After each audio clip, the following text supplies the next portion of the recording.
বিসমিল্লাহিৰ ৰহমানিৰ ৰহিম।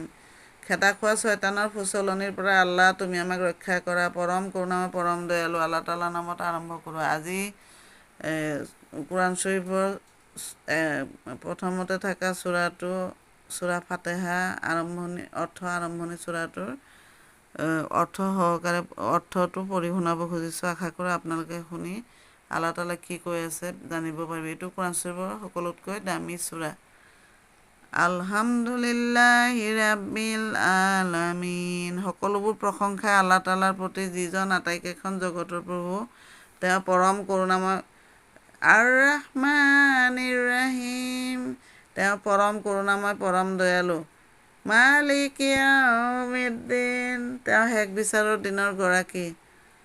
ইহদিনাছ ছিৰাতাল ইয়্যাকা না'বুদু ওয়া ইয়্যাকা নাস্তাঈন।